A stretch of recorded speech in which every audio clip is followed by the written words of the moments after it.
Hello, everyone, and welcome to Season 2 of the Dialexicon podcast, a channel targeted to the youth where we critically engage with leading scholars and connect philosophy to contemporary social issues, all at a digestible level. My name is Rohan Goyal, and this week we are joined by Dr. Justin Shin.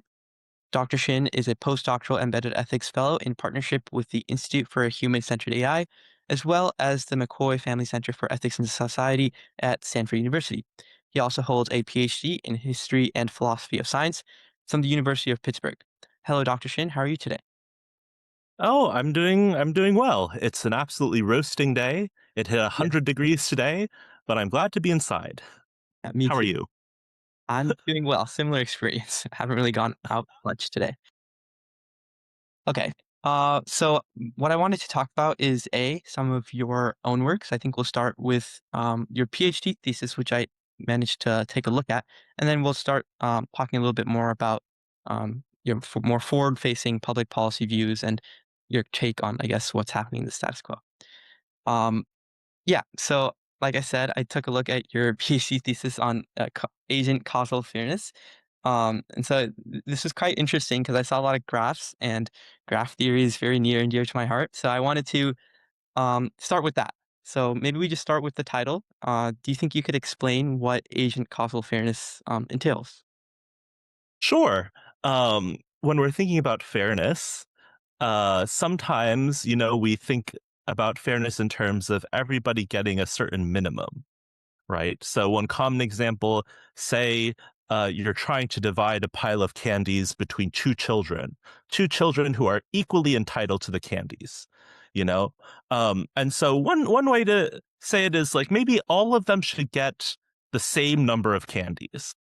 That's one way to do it. That's a fine fairness criteria, right? Or you might want to fulfill some kind of social utility function, right? So like maybe you want to maximize the amount of happiness the candies will bring, and I don't know, maybe one of the children doesn't actually like candies that much, and so we're justified in giving them less, right?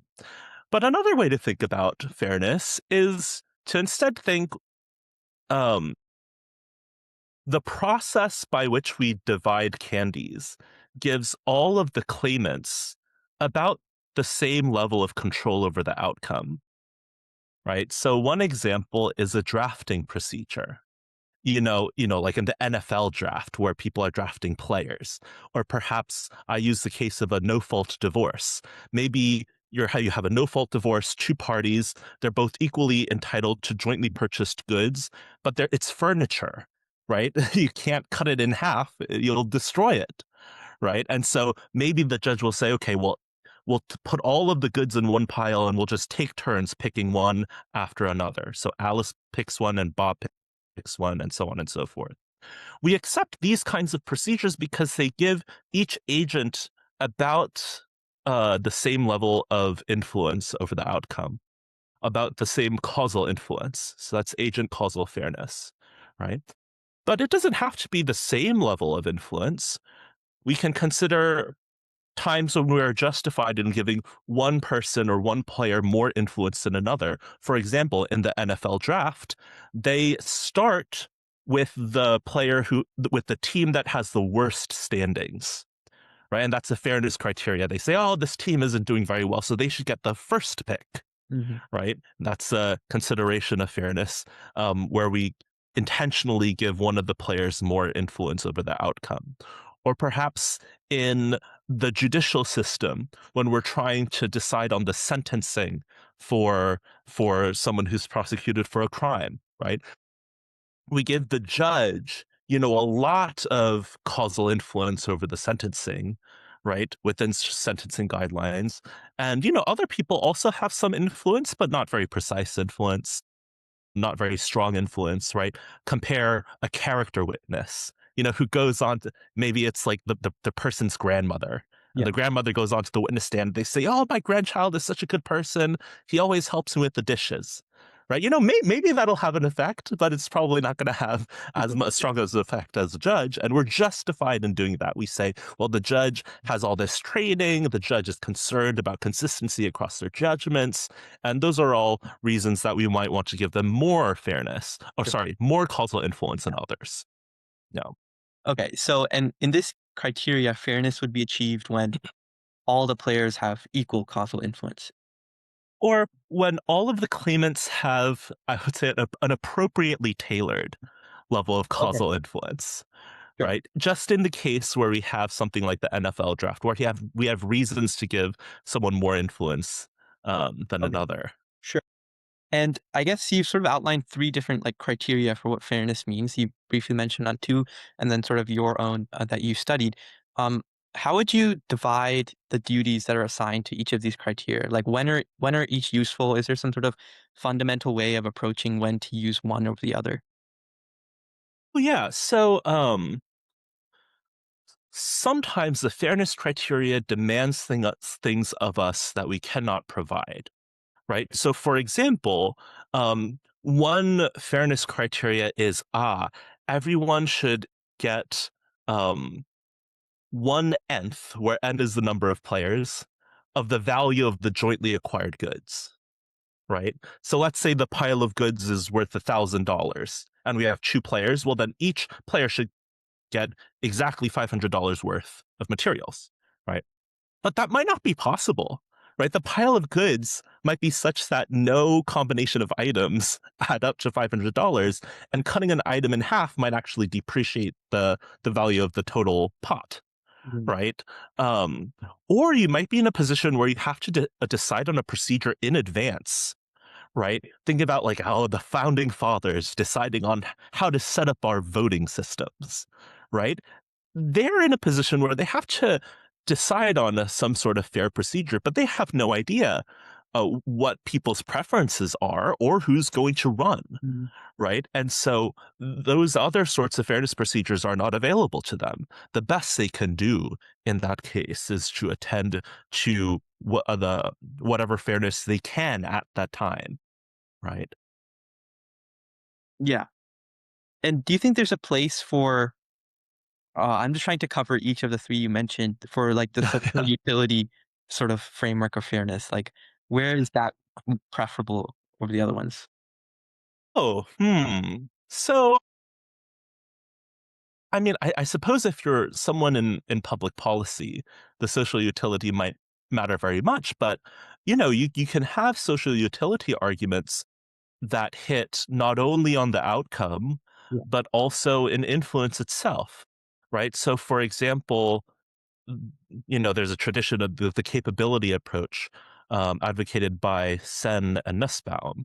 Amartya Sen, Nobel Peace Prize winning economist, Martha Nussbaum, philosopher who's taken up the capability approach and developed it, who and their take is, well, people's capabilities and control over the environment is one of these core capabilities, is an end in itself, Sure. right? And it's of good social utility, right? Sure. It's a positive social utility to distribute things in such a way that people have a certain amount of control or influence over the outcomes that affect them. I see. Yeah. So it's not like one of the concerns vanishes the others, Yeah. Sure. right? You can sort of have arguments coming from social utility that not just adhere to the outcome, but also adhere to influence. Got it. So I guess we can move back a little bit more specifically to the thesis itself. I understand there were sort of four sections to it, and could you walk us through exactly what that covered at a high level? Oh, of my dissertation? Yeah. Oh Lord, it's only been a year, but let's see if Okay. I can remember. Sure. Okay. Some one of the chapters is on what the harms of discrimination are. Why is discrimination bad? And Mhm. I take up a capabilities approach from Amartya Sen and Nussbaum. Right. Another of the chapters is the technical one, the graph theory one, about causal specificity. So causal specific, I actually think this is quite fun, but causal specificity is a concept from microbiology, that says, some causes are very finely tuned to what effects they cause, right? And so the classic example here is Crick's DNA, right? Why are we so interested in DNA? Well, because very small changes in the DNA correspond to very small changes in the protein that is synthesized, right? And very boldly, some of the philosophers of microbiology and microbiologists themselves have pointed to say that highly specific causes are more central or more important, right? That sounds like a fairness criteria, right? If several people are having influence over an outcome, don't I want to be the most important one? Right. And so I propose a measurement of causal specificity, which is really just measuring how bijective a mapping is, um, and apply it to some fairness problems. Right. I don't know. What are the other chapters? Um, If I remember, there was something about transparency. Maybe that was the last. Oh yeah, transparency. That was kind of a left hook one. Look, when you're writing a dissertation, one of the strategies is to just write a small cluster of papers and glue them together. And I'm afraid that's exactly what I did. Yeah. So for Okay. transparency, I'm complaining about um, some measures of transparency, algorithmic transparency, uh, help us become sort of effective agents, right? Um, one of my analogies is when you go into a grocery store, you'll notice that all of the produce is stacked on shelves, right? And people can inspect the produce, right? That's not actually the same for example, cans of Coke, right? Well, the reason why they're displayed differently is because one is fungible and the other is not, right? If I compare two watermelons, I have like reasons to prefer one watermelon over the other. But if I hold up two Coke cans due to the industrial process, right, I don't actually have a preference one over the other, right? And so modes of transparency a grocery store will support is different. For produce, it will encourage you to reach out and, smack the water, right? Right. For the Coke cans, it's going to rely on labeling procedures, right? And I've been taking a look at a lot of transparency proposals in law. Many of them rely on disclosures like nutrition labels. And I'm thinking that really isn't enough because our experiences of discrimination are not fungible. Mhm. We do not have exchangeable concerns about discriminatory practices. And so I would really prefer more interactive modes of transparency, like encouraging people to hit a watermelon. We should be encouraging people to smack the algorithm, as it were, or, Okay. or to run test cases and such things like that. So I think the analogy makes sense. Could you give maybe an example of where you think this is like lacking or where you found this discrepancy? Well, yeah, so this is a very tired example, but in Loomis v. Wisconsin, which is um, the one of the cases attached to Compass being an algorithm that tries to predict whether or not you'll commit crimes in the future, right? And it was used, or it might be still used in sentencing. Um, and so Loomis raised a discrimination concern, right? And the court considered it. And I think the court's answer is really incredibly weak, right? They said you can still use Compass, but the judges have to read. There's going to be a warning on the Compass score, and it just says, "Be aware that there's some discrimination issues with Compass." Sure. And I'm like, that's an incredibly weak form of transparency, right? That is extremely impotent, right? And not satisfying at all, right? Wouldn't it be better if Loomis were permitted to run task cases themselves, right? Then at least they would be empowered to sort of make counterfactual arguments, right? If they had access to this algorithm, they would be able to show the judge, like, "Hey, look, if I change my family history, then the score changes from 7 to 2 or something of that sort, Sure. right? But it's that labeling strategy that just put a warning label on it and that's fine. Um, that has been used in the Loomis v. Wisconsin case, and I don't think that's actually very responsive to the discrimination concerns being raised. Okay. So you mentioned this example was something, I think if I understand correctly, is a court case which was brought up when Loomis was litigating against Compass itself. Do you think you have an example of maybe some algorithm that, um, or at like a more fundamental level, like what algorithms in general do you think need to be rethought of? Or, yeah, I'm not sure if that question makes sense. Like, is there specific ways of approaching how algorithms should be deployed. Yeah, so something of that nature. Oh, I'm not sure about that one because mm, a lot of my concerns are heavily context dependent Sure. on what the algorithm is used for, who has access to it, and whatnot. Right. For example, this is a case of sort of carceral algorithms typically used in criminal justice. Right. I've also taken a look at AI, for example, in warfare, and my concerns about algorithms in warfare look really different than my concerns about carceral algorithms for criminal justice, right? And they're different again for, um, so I guess, lay surveillance, things like flock systems, um, and so I'm not sure I have a general process to propose for the deployment of algorithms, other than to be a little domain specific. There's something to be said. There's been proposals about open sourcing uh, algorithms that are used for public policy Mm, procedures, right? That might be the most general sure. proposal that I know of, right? Um, but I don't have anything special in mind yet. Most of the stuff that I've been thinking about is pretty domain specific. Okay. And do you think open sourcing is like a valid solution, I guess, to addressing a lot of these concerns or some of these concerns? Well, it has to be the right kind of open sourcing. Open sourcing can mean a lot of different things. For example, one of the mistakes I think that um, Loomis's team made was one of their complaints was that they did not have access to the source code, right? But I don't actually think that's a relevant form of transparency, right? First, it's a very strong form of transparency, right? And you will run into problems with um, who owns the software and whatnot.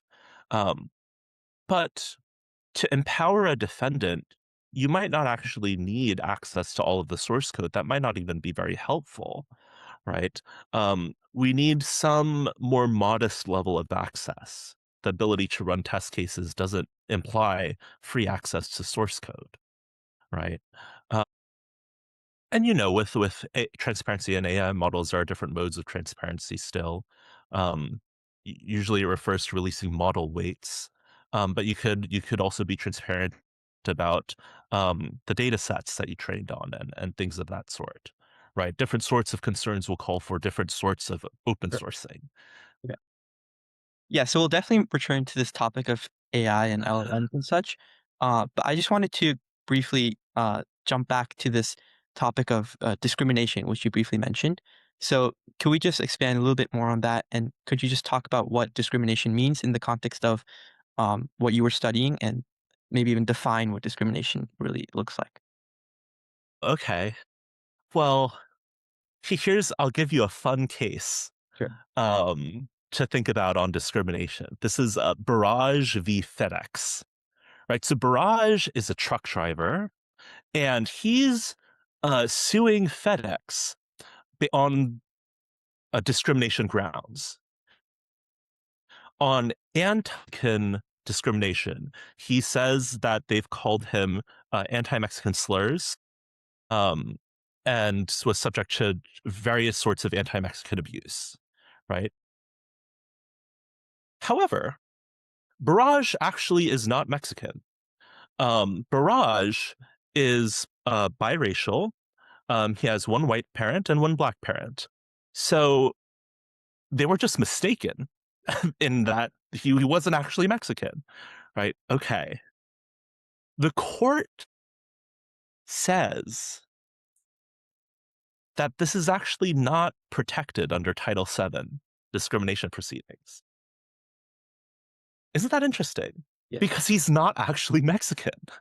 To the court, Title VII does not protect people who aren't actually of the class, right? But we might intuitively think, like, no, something bad did happen to Barrage, and it was absolutely discrimination related, right? That they got the discrimination wrong doesn't mean that Barrage wasn't discriminated against, right? Or that necessarily that Title VII shouldn't apply to him, right? So there's something strange about how our legal systems have implemented our concerns about discrimination, right? There are also in the literature a lot of worries around we say discrimination based on socially salient groups, right? And the question is just, well, so racism is a form of discrimination, right? And but what if you have someone discriminating off of some sort of oddball criteria, right? What if you have someone discriminating on whether or not you have a prime number of letters in your last name, which is not a socially salient group, right? Um, how should the law handle discrimination in socially salient groups versus non-socially salient groups? Right? Some of the concerns poured over, right? You might be concerned, for example, about an arbitrary review process, right? If you're applying for a job, right? That applies to both racial discrimination and this oddball prime number discrimination, right? But you have lots of historical accounts of discrimination or expressive harms accounts of discrimination that might not hold. Right. And so a lot of what I worry about, or what I've written about, at least in my dissertation, was just uh, these strange cases where the law might at first appear reasonable, but after some pressure, it's revealed that it's not actually quite getting our concerns of discriminations correct. Right. Generally, I actually think the harm of discrimination that we're worried about is some sort of unjustified loss of capabilities, right?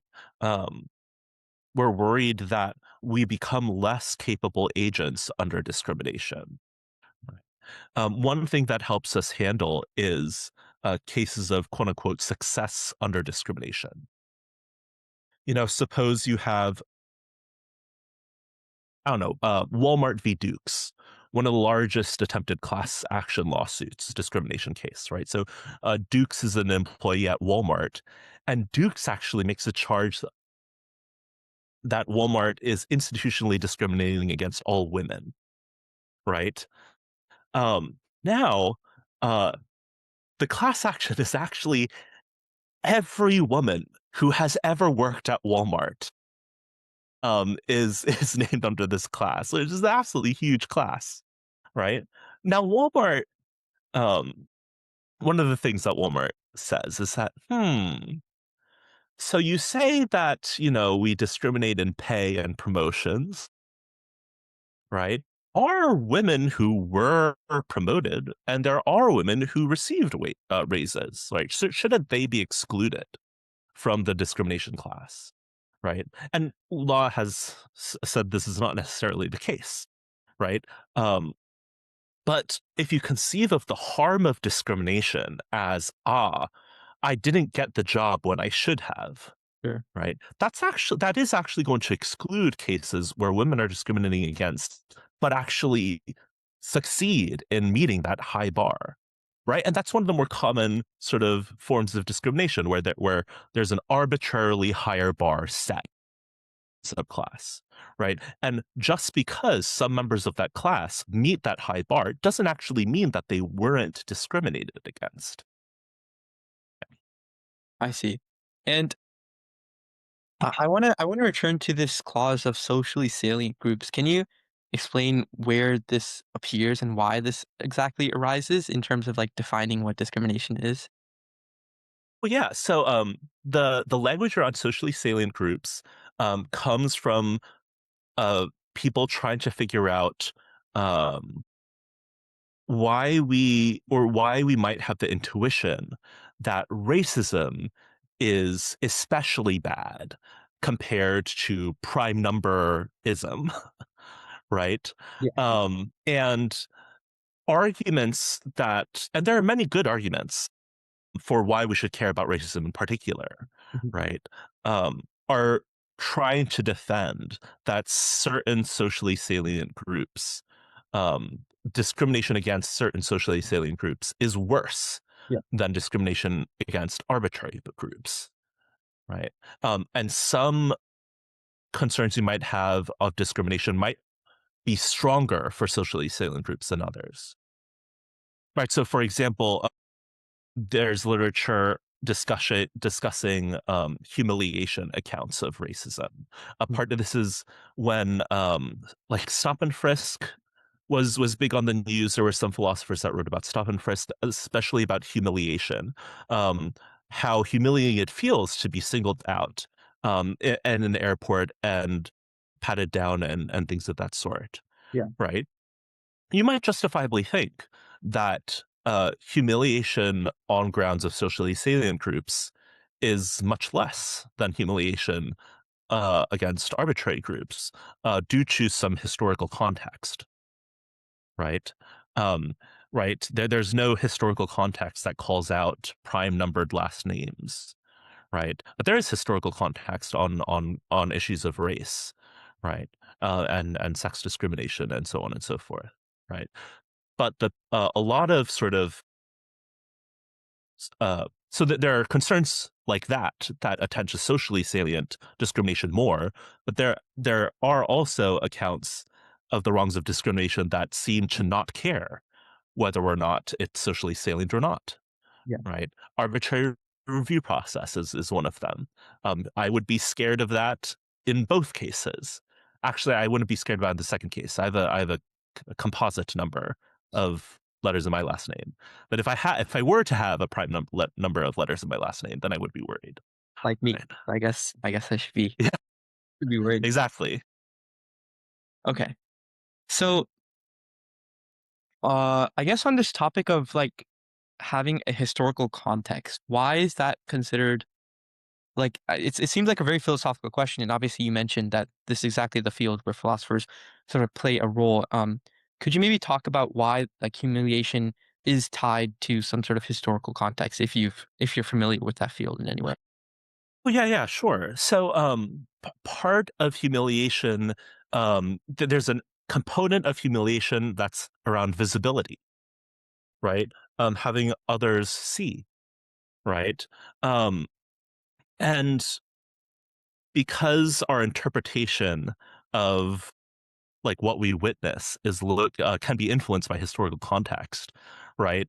That might affect the humiliation that's experienced, right? So, for example, um, if if I saw someone count the number of letters in someone's last name and then ask them to go for screening, I would just be confused, right? I wouldn't, I would not, I would not have the same reaction as a witness, right? Than if someone held up uh, um, like a color palette of acceptable skin tones, right? That would call back, right? I would not be confused. I would say, this is a callback against some historical injustices that's being perpetuated here, right? Um, and so the witness account is going to be different. There's also going to be accounts that attend to the historical injustices directly, right? Um, you might you might point out that because we have a history of racism specifically, like this mode of socially salient discrimination is targeting people who are already disadvantaged, Sure. right? Rather than merely targeting people on an arbitrary basis, right? And that's especially pernicious, right? We usually think like, if someone's having a harder time than usual already, if someone's having a more difficult time, then it's especially wrong to single them out, rather than uh, singling them out off of the roll of a dice. Yeah. Sure. Yeah. I mean, that seems to pose like a somewhat paradoxical effect where the more we, um, yeah, the more we forefront some criteria, whether that be in the number of letters in your last name, the more um, weight we ascribe to it, and thus the more harm that can be done by that. Um, which I find kind of interesting on a both psychological and like social level. Um, yeah, so I guess with that, we spent quite a lot of time on your dissertation from a year ago. So I think we can move to some of your work that you're working on now. So if you could briefly describe what you've been studying at Stanford and what your work has been about. Oh, I suppose I'll talk about, I think, what my most fun, or maybe not fun one, but what I think is the most fun one, what I think is the most interesting to think about. I've been recently looking at the literature on punishing robots, and punishment literature generally.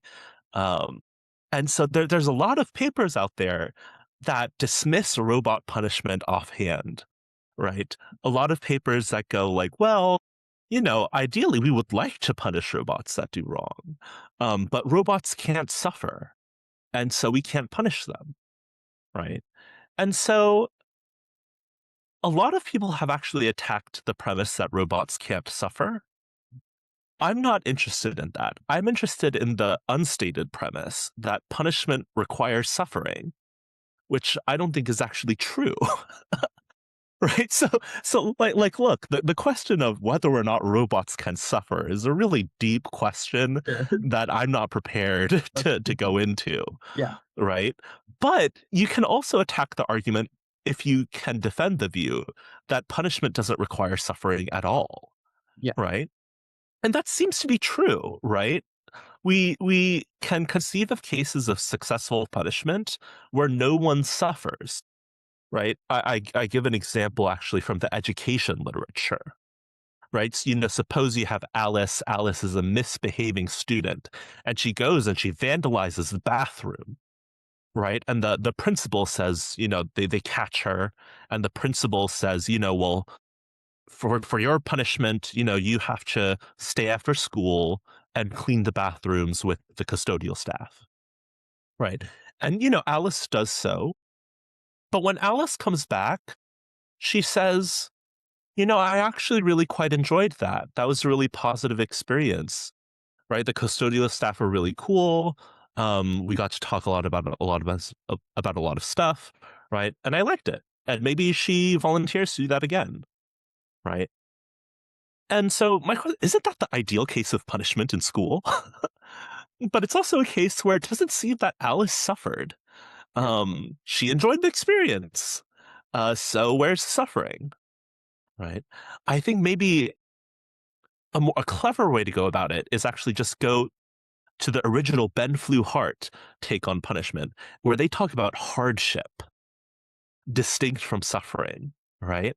And hardship might actually be a lower bar for robots to uh, jump, right? Suffering is phenomenological, right? Yeah. It seems like it has something to do with whether or not they can feel things. Sure. But hardship might just require it to have aims, right? That might be a lower bar. Uh, okay. Can we expand on what you mean by hardship means aims? Like, Yeah, yeah. Um, Ben Flew-Hart is three people, Ben, Flew, and Hart, who and they have a canonical view on punishment that people cite, right? And one of the things that they talk about is hardship as opposed to suffering, right? And they seem to take it that hardship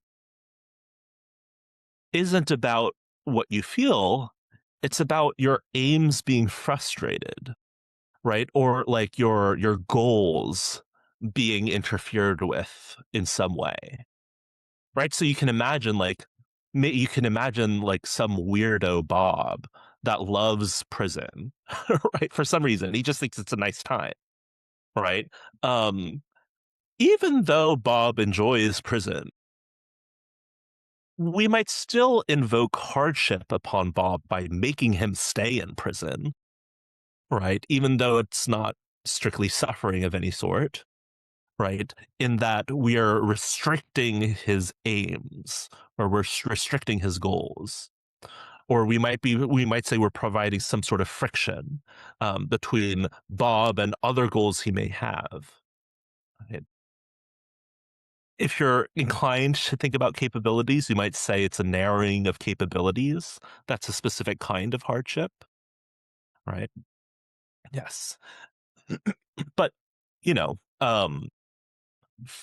first, that's significant because the lowering of the bar from suffering to hardship seems like maybe robots can't pass the suffering bar, but they might be able to pass the hardship bar. Mhm. But also, you can still put pressure on it and ask the further question, like, okay, maybe punishment doesn't require suffering. Does punishment actually require hardship? Um, maybe not. Right? There's certainly cases in law that seem like there's no hardship intended, right? So, for example, um, there's posthumous punishments. We punish people who are dead.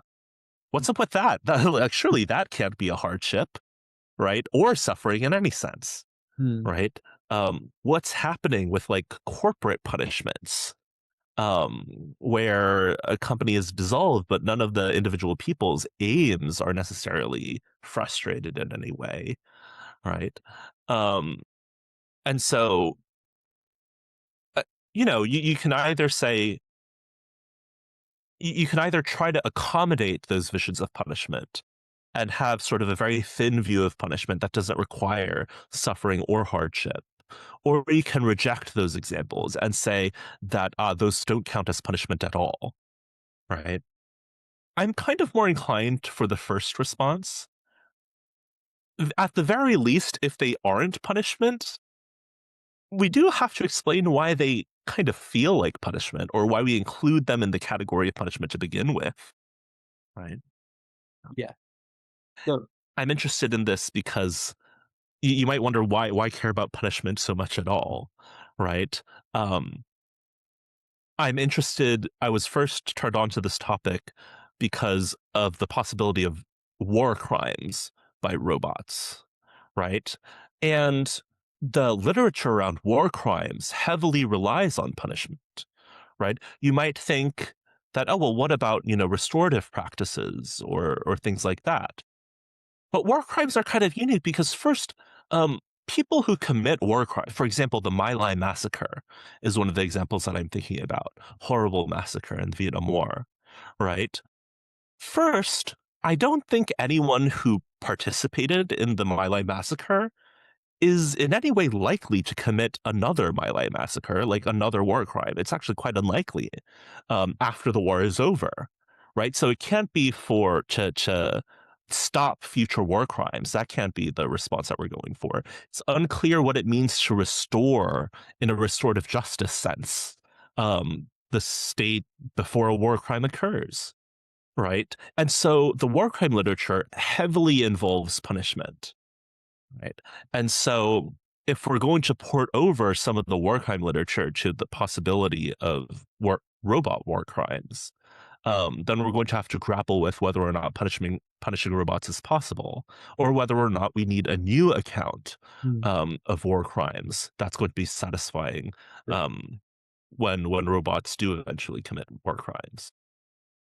Yeah, so I just want to really quickly address some of the examples you gave regarding punishment and pose some questions. So the first one about how, for example, Alice or Bob, who somehow enjoy what their form of punishment looked like.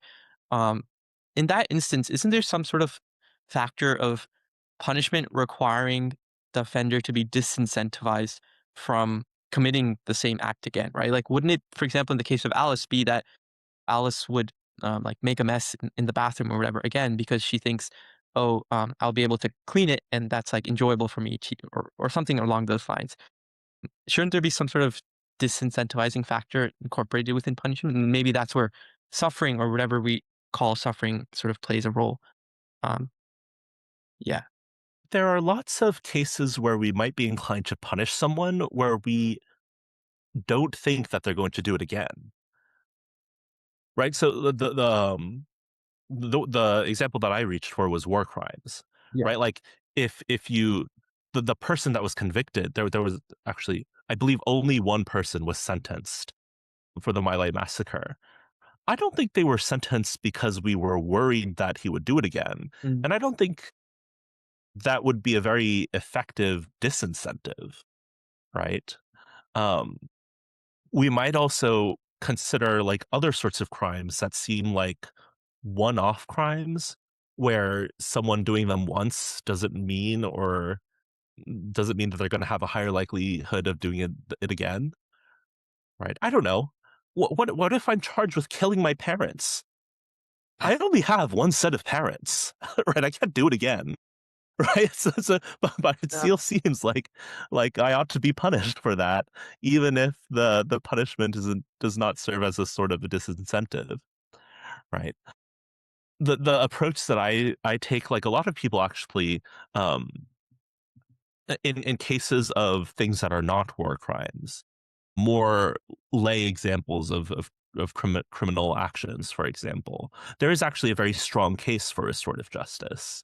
Um, that is harder to make for war crimes because it's questionable whether or not restoration can happen at all, Mm. right? Um, but even in those cases, I do lend a lot of credence to communicative views of punishment. That I think part of the reason why we punish people who commit war crimes, even though we don't think that they will do it again, is because punishing them communicates something very important about the values a nation holds, or about condemnation, about the horrific nature of that particular act, in a way that words alone might not be able to capture. And I think there might not be anything more to say about this, but I'm reminded, I've also been reading a little bit about like punishment theory, just randomly, I guess. And I think it might be the same Hart, but Hart's theory of criminal punishment, which was sort of like a twofold approach about how there's a utilitarian intention of preventing like future crime, but there's also sort of like retributive principles of what he calls like distribution, I think, of Yeah, who to yeah, yeah. punish and then how much to punish. Are you satisfied with that model, or do you think that encompasses some of these instances that we've talked about? Oh, well, I I think I'm more pro that model than against it, right? In all honesty, when I talk to people about this, the most resistance that I have against people that are actually advocating for different theories of punishment are um, people who, or I guess, to me, it seems like having a mixed view is the most sensible. I don't see how one set of priorities in punishment can prevail in cases like individual criminal acts, war crimes, and like individual moral wrongs. Like the character of them seems just too different, right? And so I do like that Hart has a sort of blending of Sure. concerns, right? Okay. Yeah, so obviously we're running out of time, so I just wanna quickly go through some of my last topics because I think there's some of the more important ones. So, obviously the topic that's been on, I think probably everyone's mind since the very beginning is, AI and AI development. So, do you think you could maybe give your perspective on, what the lay of the land is regarding AI development? And then also where maybe public policy or governance plays a role within how all of that is evolving? Oh, well, I've been less and less certain, I'm sorry to say, on the issue of algorithmic legislation. Like, I think like about individual cases of legislation, right? There's for example, in the US, the Transparency in Judicial Algorithms Act that's been bouncing around for some time, and I think it's passed, right? And I have complaints about acts like those, that they are over reliant on pasting labels on things, and what we really need is a more interactive, responsive form of transparency. We need to be able to protect people's agency. Uh, I suppose that's a broader worry. Mm. In terms of public policy, I've been paying attention more recently now to technology and labor. People are having lots of labor anxieties with this new technology. Um, I'm worried about, you know, when you think about techno labor revolutions, when technology provokes new forms of labor. For example, the Luddites is everyone's favorite example, right? The Luddites were not necessarily protesting the technology itself; they were protesting the labor conditions, right? And it was only after the Combination Acts that banned workers from unionizing did they start breaking the machines, right? I'm wondering what sort of labor changes that AI is going to provoke and what sorts of protections we might take as a nation to respond to these labor concerns. Some of them are very modest. For example, the Nevada Casino Workers Union, um, they were worried about technology displacing some of their workers. And all they asked was to be notified. I think they said, just give us 4 months notice, right? If you're going to adopt a new technology and you know it's going to displace people, just tell the people who are going to be displaced 4 months in advance, right? They also asked for um, I think worker retraining programs, right? So like if you're identified as a worker who's going to be replaced, some of the benefits that you're entitled to are retraining programs and also prioritization and rehiring, right? So if you lost your job to technology, you should get priority in other jobs in that same area where you might where your experience might be valued, right? And the Casino Workers Union said that, like, look, we're not against technologies. We're against technologies that are going to be implemented in such a way that the labor changes we're not going to be prepared for, Yeah. right? And those interventions were quite helpful for the casino unions, right? I think about interactions like that, and the Luddites also. The Luddites proposed one of the first robot taxes, right? Way before Andrew Yang proposed his robot tax, right? So I'm looking forward, or I'm hopeful. I have a lot of hope Yeah. that we'll be able to respond in sensible ways to labor concerns. So I guess in a more broader sense, it doesn't seem like you buy into the sort of AI doom spiral that sort of pervades a lot of discourse. Do you think um, like how radical do you think regulation of AI needs to be, or do you think there's a worst case scenario that could arise from this? Like again, you might not have like very specific thoughts on this, but just to probe, I guess. I don't know. I mean, the worst case scenario is something like I have no mouth and I must scream, where like humanity is destroyed, I suppose. But my worries are on a much smaller scale, Sure. in all honesty, Okay. right? And just looking at the development of AI as it is now, I'm not actually certain that it's going to be um, a dramatic, like all the nukes suddenly launch at once sort of deal, right? Um, I'm worried more about a much more extended, much more gradual erosion of institutions such as our labor practices, what it means to have good work. I'm worried about who's going to end up controlling a lot of these whatever algorithms we're going to use in our public policy, right? I'm worried about our ability to respond to them in a timely manner.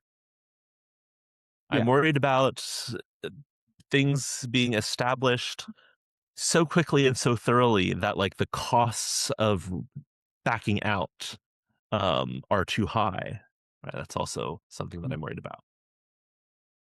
So I guess that's obviously a much more modest sort of take than uh, I think a lot of people in public discourse are just like throwing out there. But the last sort of topic I wanted to get through was the role of government broadly, maybe in a more philosophical sense, in regulating AI, and why you think the government should be involved in AI as opposed to maybe like other tools that like the workplace might adopt.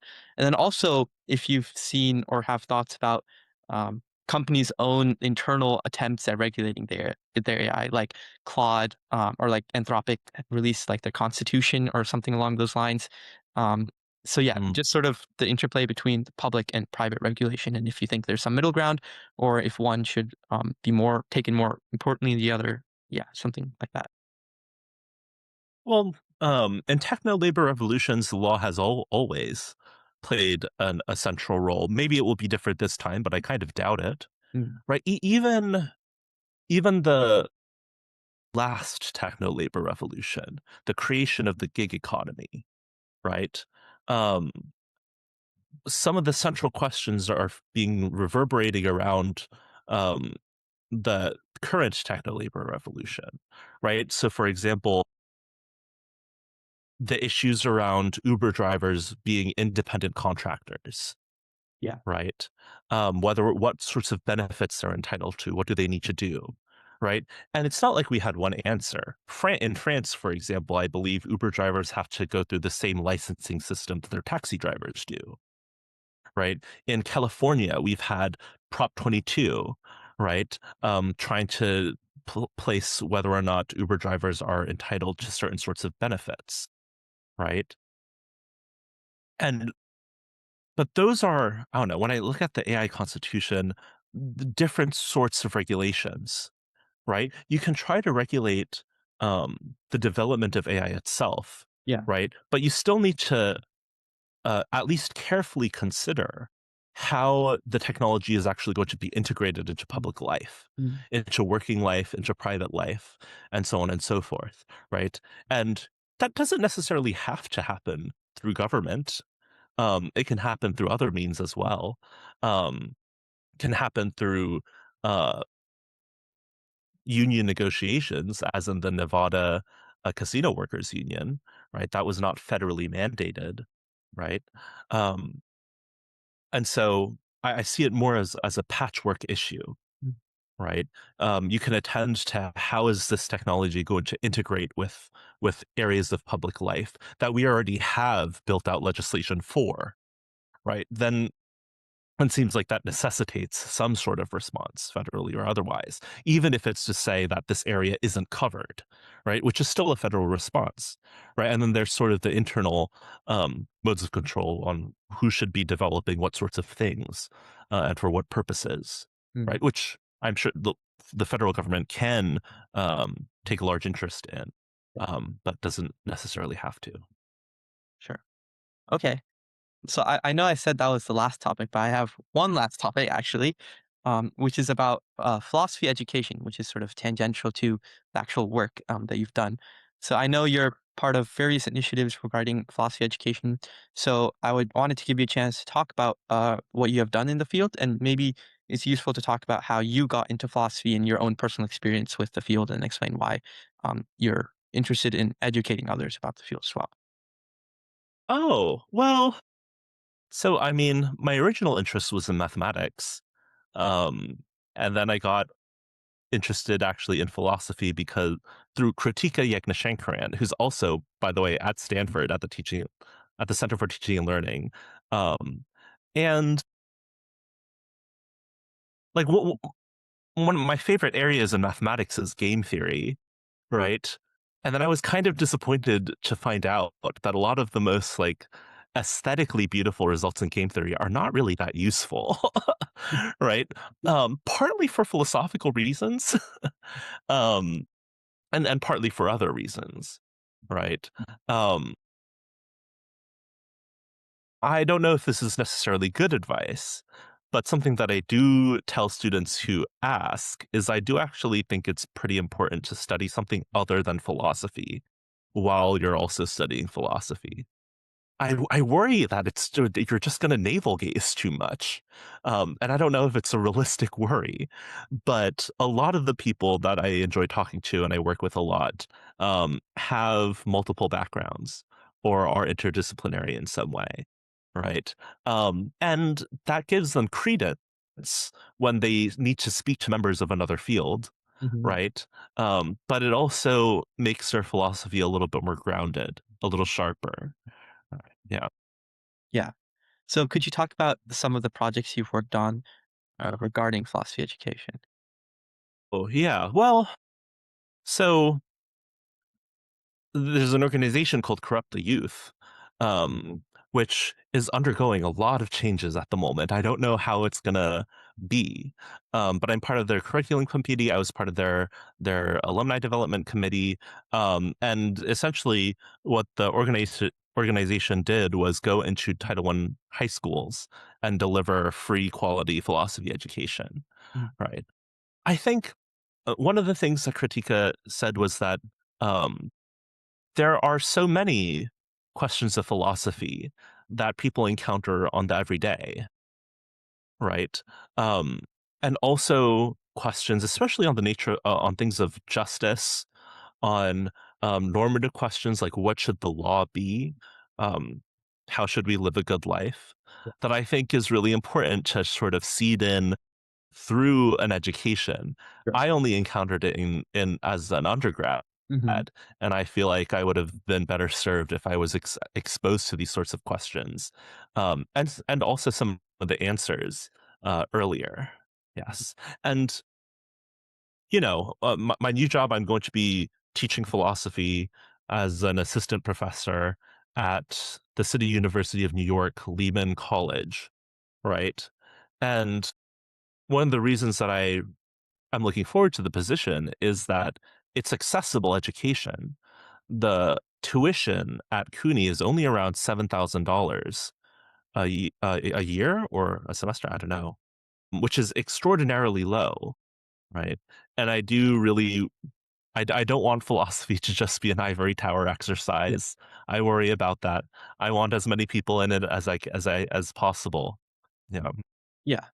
I think Dr. Chen talked to her about their work about in as an embedded ethics fellow and curating some curriculum for undergraduates and graduates. Have you had similar experiences, and could you talk about like what exactly that entailed? Well, yeah, that's so much fun. Yeah, Dr. Chen and I are both embedded ethics fellows right now, which means we get to go into Stanford's computer science courses and teach Yeah. ethics.